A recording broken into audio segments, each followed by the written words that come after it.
Alright everyone, now we have a very funny story to cover, which is that Marjorie Taylor Greene is trolling Beto O'Rourke, Robert Francis. He uses Beto as a moniker because he wants to appeal to more Hispanic voters. Considering the way he looks and acts, I don't think that it's going over too well. And right now, I think he's about 8 points behind behind Abbott in the aggregate. So, I mean, his candidacy's not going anywhere. Greg Abbott's pretty much put a lock on it. He will win re-election. Beto will not disappear, unfortunately. He will be back in 2 or 4 years. Maybe he launches another presidential run. If Biden stands aside, he certainly will. That's a prediction. By the way, he's an attention whore. He's not going anywhere. He's going to keep being very, very vocal about political issues because he's going through his midlife crisis. He hasn't accomplished anything in his life, really. He's one of those Gen Xers. He was smoking weed and playing with computers too long, failure to launch, and, belatedly started a political career where he's been in office exactly once. And then he thought he was eligible for the presidency based on that. He thought that he actually had a shot. Really, I think it was more about trying to go for the Senate, and he just wanted to get a bunch of attention before he did that. He failed, and so now he's failing and flailing, and he doesn't know what the fuck he's doing. Poor dude threw away a house career in order to fuck himself in the ass. Don't worry, though, he's still making millions grifting. Anyway, Marjorie Taylor Greene, who I have some problems with. I'm not a Jesus conservative or any of these things. I'm not even a Republican. Has scored a major victory against poor Beto by declaring him LowT and talking about, basically taking a leaf out of Biden's book, like, I'm going to take you out and we'll do a push-up contest. And it's funny because, of course, Marjorie Taylor Greene clearly can do more push-ups than Beto O'Rourke. I don't think that that's ambiguous at all. What I thought, though, is that it was rather generous of Marjorie Taylor Greene to call him LowT and to offer to help the poor boy, although I have a different strategy for how we could help him. I think he's a no-T. I don't think that there's any testosterone in him at all at this point. The dude just chugs down soy shakes all the time and does the cringy-ass midlife crisis dad thing. And really, there's nothing about Beto that says charismatic or invokes prowess in any way. He is uniquely goofy. He's probably the derpiest person currently running for office. I'm trying to think if there's anyone who's derpier. Like Joe Biden looks manly compared to Beto O'Rourke. Yeah, I'm drawing a blank. I don't think there's anyone who's more derpy among the various Dem candidates or any Republicans by that way. It's very, very funny to see this. But I think that if he stops putting the soybeans in his arugula salad, with his fair trade coffee that he gets every day, I think that would help more than him doing exercise. Like, you don't need to do that. You don't need to get buffed with MTG and the others. You don't need to go jogging with Lauren Boebert or something like that or start doing gymnastics. All you have to do is lay off the soyin. But, I mean, he's a far leftoid, so he's clearly not going to do that. He sits there and he cries while he ponders pictures of firearms and then jacks it furiously because he likes to hate-watch things that he disdains. And it's also funny to see him pivoting constantly in his campaign. Beto, by the way, Fetterman, I think, is the only one who's outdone him in the flip-flopping and the wiggling around sort of political thing. That's because Fetterman's not doing so well politically right now. He's decided to join Mehmet Oz in a Twitter grudge match at this point.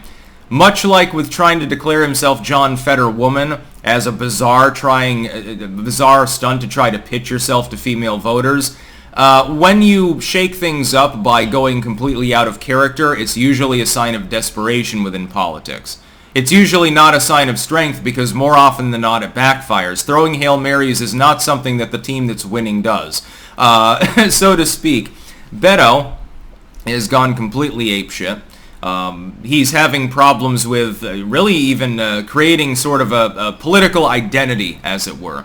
He's shifted, for instance, from on the gun issue. I think that's the big one that most people talk about. When he was running before, years ago, it was, hell yeah, we're going to take your AR-15s. He then said, well, no, I just want more common sense gun control. That was, earlier this year. He has since then reverted back more or less to the hell yeah, we're going to take your AR-15s thing. It's not clear, therefore, what his actual position is. On the border, He was saying, oh, we're going to tear down the border wall entirely. No, we shouldn't be building walls. We should be removing them. Trying to evoke Reagan, I suppose. It didn't work so well. That was when he was running for the Senate against Ted Cruz and the presidency prior. He then went back on that and said, well, no. I mean, I believe in regular border control. I just think we could be nicer to the migrants. That was, again, earlier this year. Now he has once again reverted back and said, no, human is illegal. Martha's Vineyard is basically like another Holodomor and stuff like that. He is LowT.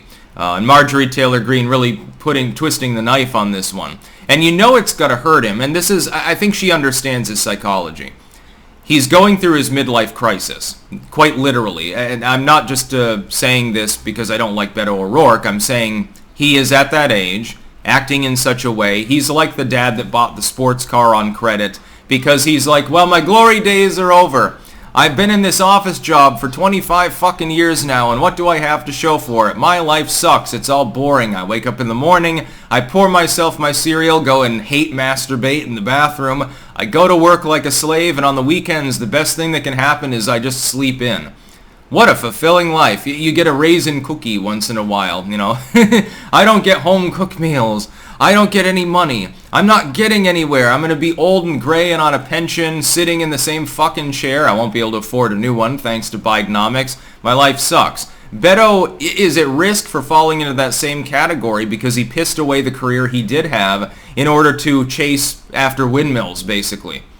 It's a chaotic sort of adventure that he's embarked upon. He's delusional. And Marjorie Taylor Greene knows that it's partially because he's approaching that stage of life at which his manhood is gone. Effectively, he's becoming an old man. Some men, if they haven't fulfilled their goals, if they haven't done anything remarkable up until then, they get a weird psychological state that's really equivalent to menopause for females, which tends to happen a bit earlier. And they start doing crazy shit. They start buying cars on credit. They start saying, you know what I'm going to do? Yeah, I'm going to be real adventurous. I'm just going to randomly go off to Vietnam and snort cocaine off a male hooker's cock and stuff like that. They do crazy shit. Really dangerous part of life for unfulfilled LowT men. But that's exactly what he is. She knows that this hurts him. He doesn't like this form of insult. She can call him brain dead all she wants. He's not going to give a shit about it. It's partisan politics. Just attack his testosterone level, because he would rather skateboard around than do curls or push-ups with Marjorie Taylor Greene. He should take her up on the offer, by the way. At the very least, it'd be entertaining. Do a video with Marjorie Taylor Greene and have contests for different kinds of physical prowess. Who can run a 100-meter dash quicker? Who can do more curls? Who can throw the shot put further, and stuff like that. They could have a rapprochement here and actually a bizarre sort of cross-platform camaraderie if they really wanted.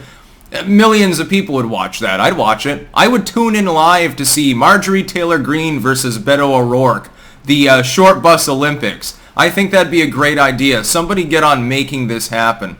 That's about all. Peace out.